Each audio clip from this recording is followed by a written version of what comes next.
আসসালামু আলাইকুম। কেমন আছে সবাই? আশা করি আমার বন্ধুরা অনেক অনেক ভালো আছে। তো আজকে আমি ফার্স্ট টাইম আমার বড় ভিডিওতে ভয়েস দিচ্ছি।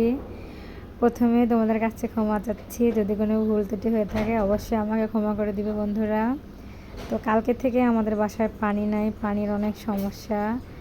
সকালে উঠে দেখি একদম বাসায় পানি নেই, এখন বাচ্চাদেরকেও খাওয়াতে হবে, তাই জন্য একটু পানি ছিল, তাই নিয়ে আমি ডিম ভাজি করতেছি। সকালবেলা সাধারণত আমার বাচ্চারা ডিম ভাজি দিয়ে ভাত খায়, তো ওদের খাওয়া শেষ হলে পর ওদের স্কুলে নিয়ে যেতে হবে। এই যে দেখো আমার দুই বাচ্চার জন্য দুই থালায় আমি ডিম ভাজি উঠায় নিছি।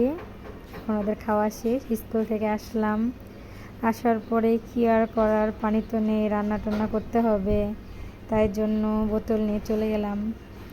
কি বলবো বন্ধুরা, 5তলা থেকে নিচে নামে পানি নিয়ে আসা যে কি কষ্ট, এটা বলার মতো অবস্থায় নাই।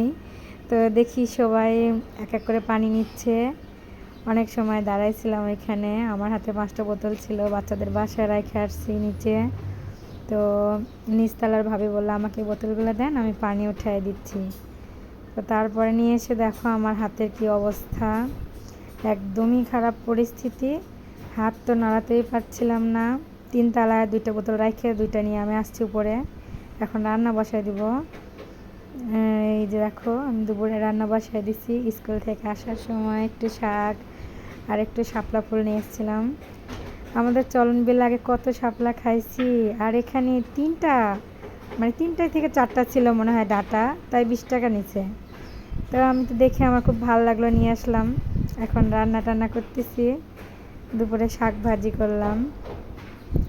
শাক খেতে অনেক ভালো লাগে। অনেকে গ্রামের বাড়ি গেলে দেখি বলে শাক খাই না, শাক পাই না, শাক দেন। কিন্তু বন্ধুরা আমি তো ঢাকায় এসে অনেক বছর হয়ে গেল, সব সময় 12 মাস সব রকম শাকই পাওয়া যায়। তো দেখো আমার ছেলের জন্য আবার ডিম ঝোল করতেছি। কি করব, আমি আমার জন্য শাক ভাজি করলাম, ছেলের জন্য ডিম ঝোল।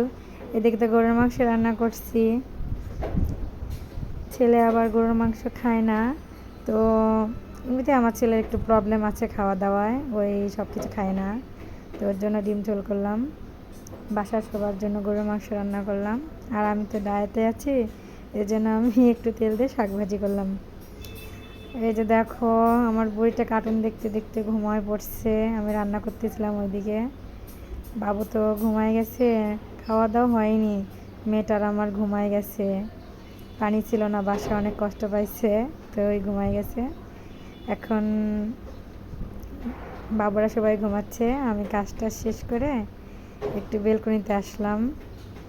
এসে এই যে দেখো কি অবস্থা, একটু ফাঁকা জায়গা ছিল নিঃশ্বাস নিতে পারতাম, এখানেও তো বিল্ডিং হয়ে যাচ্ছে। আর কিচ্ছু করার নাই, একদম জেলখানায় বন্দি আমি। তো আমার প্রথম ভিডিও কেমন লাগলো অবশ্যই তোমরা জানাবে, আর আমাকে অনেক অনেক সাপোর্ট করবে।